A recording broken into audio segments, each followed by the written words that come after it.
Perform ചെയ്യുമ്പോൾ നീ ആയിട്ടുള്ള ഗ്യാപ്പ് ഭയങ്കര കൂടുതലാണ് കേട്ടോ. എന്നാൽ ഞാൻ പൊസിഷൻ 2ലേക്ക് മാറേണ്ടി വരും. അതെ, നീ 2ലേക്ക് മാറ്. പിന്നെ നീ ഇടതുവശത്തെ 2ാം നമ്പറിലേക്കും പോകണം. ഏട്ടൻ കുറച്ചുകൂടെ സ്പീഡ് കൂട്ടണം. എന്റെ പാർട്ട് കഴിയുമ്പോഴേക്കും വേഗം എന്റെ പൊസിഷനിലേക്ക് എത്താൻ നോക്കണം. അതിനെനിക്ക് ആ ദൂരം കൃത്യമായിട്ട് അളക്കാൻ പറ്റണില്ല. അത് കുഴപ്പമില്ല, എന്നാലും ഏട്ടൻ ഒന്നുകൂടെ മുന്നിലേക്ക് വരണം. ഞാൻ ഒന്നേ തന്നെയായിരുന്നു, ഞാൻ അവിടെ ഉണ്ടായിരുന്നല്ലോ. എന്നിട്ടും ഏട്ടൻ അത് ഒരുപാട് ദൂരമായിട്ടാണ് തോന്നിയത് അല്ലേ?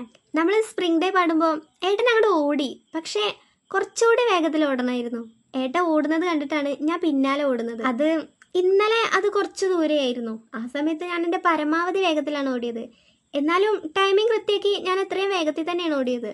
ഏട്ടൻ റെഡി ആവാൻ കുറേ സമയം എടുക്കുന്നു. നിനക്കപ്പോൾ കുറച്ചുകൂടെ ചെറിയ ചൂട് വെച്ച് നടന്നൂടെ? ഞാൻ പതുക്കെ തന്നെയാണ് നടന്നത്. എന്നിട്ടാണോ നമ്മൾ തമ്മിലുള്ള അകലം അത്രയും കൂടിയത്? ഞാൻ വേഗത്തിൽ തന്നെയാണ് വന്നത്. എനിക്ക് ഇതിൽ കൂടുതലൊന്നും ചെയ്യാൻ കഴിയില്ല. അവിടെ എത്താൻ ഞാൻ എൻ്റെ പരമാവധി സ്പീഡിലാണ് ഓടുന്നത്. നീയാണെങ്കിൽ എന്നെ കുറ്റപ്പെടുത്തിക്കൊണ്ടേ ഇരിക്കുകയാണ്. പിന്നെ ഞാൻ എന്ത് ചെയ്യണമെന്നാണ് നീ പറഞ്ഞു വരുന്നത്? ഞാൻ ഏട്ടനെ കുറ്റപ്പെടുത്തിയതല്ല, ഞാൻ പറയുന്നതൊന്ന് കേൾക്ക്. ഇത് കഴിഞ്ഞാൽ അടുത്തതിനായി റെഡി ആവാൻ ഏട്ടന് ഒരുപാട് സമയം എടുക്കുന്നുണ്ട്. ഏട്ടൻ ഇത് വേഗത്തിൽ തീർക്കുകയാണെന്നുണ്ടെങ്കിൽ കുറച്ചുകൂടെ സ്പീഡിൽ നീങ്ങാൻ കഴിയും. അത് തന്നെയല്ലേ ഞാനും പറഞ്ഞത്. ഞാൻ എൻ്റെ പരമാവധി സ്പീഡിലാണ് നീങ്ങുന്നത്. നീ കുറച്ചുകൂടി ചെറിയ സ്റ്റെപ്സ് വെക്കുകയാണെന്നുണ്ടെങ്കിൽ എനിക്ക് കറക്റ്റ് ടൈമിൽ അവിടെ എത്തിക്കൂടെ? ശരി, ഞാൻ പതുക്കെ സ്റ്റെപ്പ് വെക്കാൻ ശ്രമിക്കാം. ഏട്ടൻ കറക്റ്റ് ടൈമിൽ എത്തിയാൽ മതി. എനിക്ക് അങ്ങനെ പെട്ടെന്നൊന്നും എന്റെ സ്റ്റാർട്ടിംഗ് പോസ് ചേഞ്ച് ചെയ്യാൻ പറ്റില്ല. ഞാൻ പെർഫോമൻസിനെ കുറിച്ചാണ് സംസാരിക്കുന്നത്.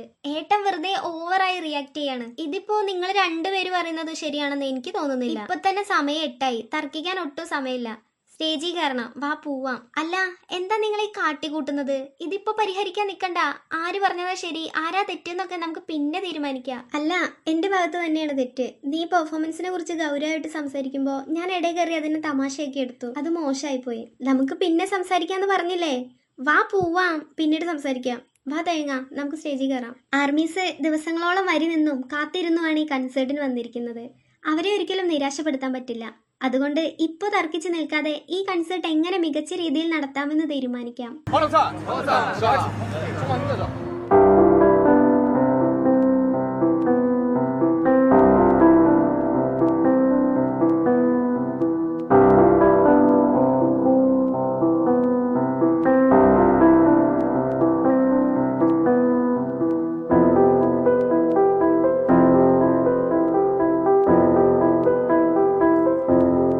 പറയാനുള്ളതൊക്കെ ഇപ്പൊ പറഞ്ഞു കേട്ടു. ഇതിലിപ്പോ ആരുടെ ഭാഗത്താണ് തെറ്റ് എന്ന് എനിക്കറിയില്ല. കാര്യം ഇങ്ങനെയൊന്നും സംഭവിക്കാൻ പാടില്ലായിരുന്നു. ഇങ്ങനെയൊക്കെ ആയതിൽ എനിക്ക് വിഷമമുണ്ട്. പക്ഷേ ജിന്നേട്ടൻ കുറച്ചുകൂടി ശ്രദ്ധിക്കുകയും അവൻ പറഞ്ഞ പോലെ തന്നെ ചെയ്യാൻ ശ്രമിക്കുകയും ചെയ്യാമായിരുന്നു എന്നാണ് എനിക്ക് തോന്നുന്നത്. പിന്നെ തേയോങ്ങിനോടും ഇത് തന്നെയാണ് എനിക്ക് പറയാനുള്ളത്. ഞാനും ഒരുപാട് തെറ്റുകളൊക്കെ വരുത്താറുണ്ട്. ഒന്നുമില്ലേലും ഏട്ടൻ നിന്നേക്കാളും വയസ്സിന് മൂത്തതാണെന്നെങ്കിലും നീ ചിന്തിക്കണമായിരുന്നു. ജങ്കൂക്കിനും ഇത് ബാധകമാണ്. ഏട്ടൻ പറഞ്ഞു തന്നെയാണ് ശരി. ഞാൻ ക്ഷമ ചോദിക്കുന്നു. ഞാൻ എന്തൊക്കെയോ മോശമായി സംസാരിച്ചു. സോറി ഏട്ടാ, ഞാനും നിന്നെ വേദനിപ്പിച്ചിട്ടുണ്ട്. മൂത്ത ആളായതുകൊണ്ട് ചെറിയൊരു ഈഗോ പ്രശ്നം ഉണ്ടായി. അതാ ഇപ്പോൾ ഇങ്ങനെയൊക്കെ സംഭവിക്കാൻ കാരണം. ഞാൻ ഒരിക്കലും എൻ്റെ വാശികളൊന്നും നിങ്ങളുടെ മേലെ അടിച്ചേൽപ്പിക്കാൻ പാടില്ലായിരുന്നു. ഈ ജാടയും വാശിയും കൊണ്ടൊന്നും ഒരു ഗുണവുമില്ല. ഞാൻ ഏട്ടനെ വിഷമിപ്പിക്കണമെന്നൊന്നും വിചാരിച്ച് പറഞ്ഞതല്ല. നിങ്ങൾ പരസ്പരം കുറ്റപ്പെടുത്താൻ ശ്രമിക്കുന്നില്ല എന്ന് എനിക്കറിയാം. നമ്മൾ ആരും അങ്ങനെ ചെയ്യുന്നവരല്ല. നമ്മളെല്ലാവരും പരസ്പരം നമ്മുടെ ഫീലിങ്സിനെ മാനിക്കാൻ ശ്രമിക്കുന്നവരാണെന്ന് എനിക്ക് വിശ്വാസമുണ്ട്. അതെ, ഞാനും അതിനോട് യോജിക്കുന്നു. നമ്മൾ 7 പേരും വ്യത്യസ്തരാണ്. നമുക്ക് എല്ലാവർക്കും ഒരേപോലെ ആകാനും കഴിയില്ല. ഈ നടന്നത് ഒരിക്കലും നടക്കാൻ പാടില്ലാത്ത ഒന്നായിരുന്നു. എന്തായാലും മനസ്സ് തുറന്നിങ്ങനെ സംസാരിക്കാൻ ഒരു അവസരം കിട്ടിയത് എന്തായാലും നന്നായി. നമുക്കെന്തായാലും പുറത്തേക്ക് ഇറങ്ങി കൊടുക്കാം. അവര് തമ്മിൽ സംസാരിക്കട്ടെ. അത് ശരിയാണ്, നമ്മളിപ്പോ ഇവിടുന്ന് പോകുന്നതാണ് ശരി. അവർ പരസ്പരം എല്ലാം പറഞ്ഞു തീർക്കട്ടെ. നമ്മുടെ ഇടയിലിരുന്ന് സംസാരിക്കാൻ ചിലപ്പോ നാണം തോന്നുന്നുണ്ടാവും. എല്ലാവരും പുറത്തോട്ട് ഇറങ്ങോ, നമുക്ക് ഇവിടുന്ന് പോവാം. എനിക്കിപ്പോ മനസ്സിലായി ഏട്ടൻ എന്തിനാ ദേഷ്യം വന്നേന്ന്. ഇനി ഞാനിങ്ങനെ ആവർത്തിക്കാതിരിക്കാൻ ശ്രദ്ധിക്കാം. അതേപോലെ തന്നെ ഞാൻ മൂഡ് ഓഫ് ആയിരിക്കുന്ന ടൈമിൽ ഏട്ടൻ്റെ പെരുമാറ്റം കൂടി ഏട്ടൻ ഒന്ന് ശ്രദ്ധിക്കണം. പരസ്പരം നമുക്ക് രണ്ടുപേർക്കും ഇതൊക്കെ മനസ്സിലാക്കി മുന്നോട്ട് പോവാൻ നോക്കാം. എനിക്കും അങ്ങനെ തന്നെയാണ് തോന്നിയത്. നിനക്കതൊരു ബുദ്ധിമുട്ടായതിൽ എനിക്ക് ശരിക്കും വിഷമമുണ്ട്. ഞാനും ഇനി മുന്നോട്ട് ശ്രദ്ധിക്കാം. നീ എപ്പോഴും എൻ്റെ ചിരിക്കുന്നതും തമാശ പറയുന്നതും ആയിട്ടുള്ള ഒരു വശമല്ലേ കണ്ടിട്ടുള്ളൂ. പക്ഷേ എനിക്കും പലപ്പോഴും സങ്കടവും ഡിപ്രഷനും ഒക്കെ വരാറുണ്ട്.